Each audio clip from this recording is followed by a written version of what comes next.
We are starting the chapter Accounting Ratios. This is chapter number 4 in volume number 3, the textbook which you are having. Accounting Ratios. See, in this textbook, we are learning different tools for analyzing the financial statements. Already one tool we learned, that is cash flow statement which analyzes cash inflows and cash outflows. That is the first tool we learned for analyzing the financial statements. Now, do you remember which are the financial statements? We have two financial statements. One is trading and P&L and the other one is balance sheet. Trading and P&L gives us the net profit or a net loss, and the balance sheet shows the financial position of the firm. For analyzing these two statements, how to prepare these two, that is familiar to you, we learned in class 11. Now what we are going to learn is how to analyze these two financial statements, because balance sheet shows assets and liabilities. So we need to express the relation between assets and liabilities. So if assets are more than your liabilities, what is an asset here?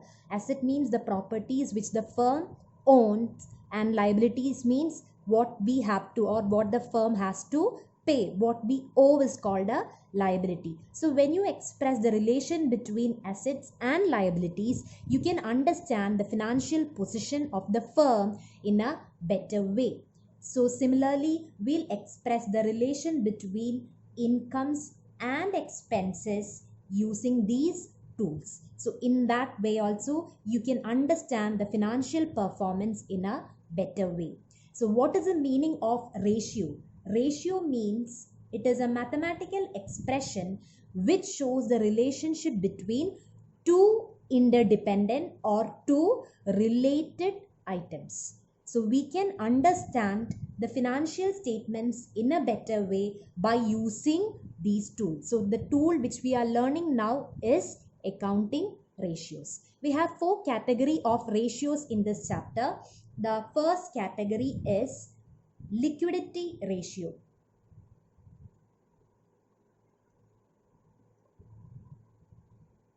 And this word, liquidity word, is also familiar to you. Liquidity means the ability of the firm to pay its liabilities. And in this ratio, what we are analyzing is whether the firm is able to pay its short-term liabilities. So liquidity ratio, the meaning what you can write is, it's a ratio used to find whether the firm is able to meet its short-term liability. So it analyzes the short-term solvency of the firm. What is solvency? It's the same meaning as liquidity, whether the firm is able to pay its liabilities. Here we are analyzing whether they are able to pay its short-term, that is current liabilities. What is current liability? The liabilities which are payable within a period of 1 year. So that is analyzed by the first category of ratios, liquidity ratios. The first liquidity ratio is current ratio. The first category of ratios are called liquidity ratio, which is used to analyze the short-term solvency, under which first subhead is current ratio. And the formula for calculating current ratio is current assets divided by current liabilities. We are taking current assets and current liabilities because this is one head under liquidity ratios, which analyzes the short-term solvency. So here we need not take any fixed items. Fixed assets and fixed liabilities need not be taken, only current assets and current liabilities. Now what is the meaning of current assets? Current asset means assets which can be converted into cash within a period of 1 year. That also you have learned in class 11. If you don't remember what is the difference between assets and liabilities, what is the classification of assets, what is the classification of liabilities, just revise your 11th standard portion first. Okay, so current assets means which can be converted into cash within a period of 1 year. Examples also you must refer, like cash in hand, cash at bank, debtors, bills receivable, stock or inventory. So anything which is convertible into cash within a period of 1 year will come under current asset, and the most liquid asset is cash in hand.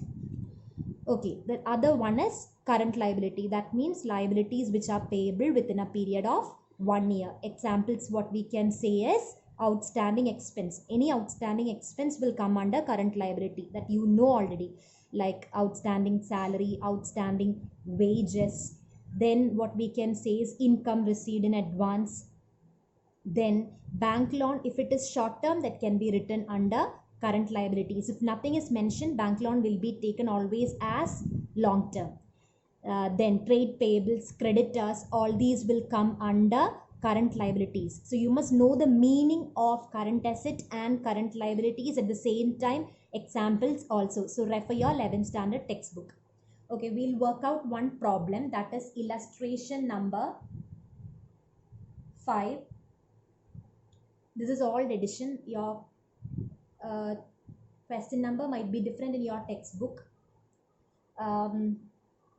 Working capital is equal to 7,20,000. Then it's given trade payables. Trade payables 40,000. Other current liabilities rupees 2 lakh. We are asked to compute the current ratio.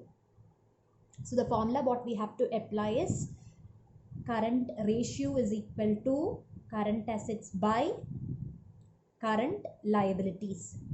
See, normally you won't get a direct question where current assets and current liabilities will be given. Here also it is the same way. We don't have current assets. If you see the question, we have working capital, then trade payables and other current liabilities. Current assets not directly given. Now this term is also familiar to you, that is working capital. Working capital, do you remember the term meaning of working capital? Working capital means capital which is used for day-to-day requirements or short-term requirements. And working capital, we have a formula for that, which is equal to current assets minus current liabilities. There is a difference between current asset and current liability. So working capital is equal to current asset minus current liability. This formula we have written in your notebook. So current assets minus current liability, we'll get working capital. And looking into the other part of the question, we have trade payables, which is a part of current liabilities. Then other current liability, that also will come under current liability. So current liabilities we have. Current liabilities total will be now 2 lakh plus 40,000. We'll get the current liabilities as 2 lakh 40,000 because trade payables and other current liabilities come under the head of current liabilities. Next, what we need is compute current ratio. You can use this formula to get the current assets. So here current assets will be equal to working capital. We know the formula, that is current assets minus current liabilities. Working capital is directly given 7,20,000. What we need to compute is current assets. Current liabilities now we have, that is 2,40,000. So from this you can compute what is current liability. Now current liability will be equal to 7,20,000 plus 2,40,000. You just have to solve this, and now we'll get the, not the current liability, sorry, this is current asset. Current assets now we'll get as 9,60,000. So now we got current assets and current liability. So you can just apply this formula, current assets by current liability. So it will be 9,60,000 by 2,40,000. make it to the lowest form possible, that is your final answer will be 4:1. Double line the final answer always.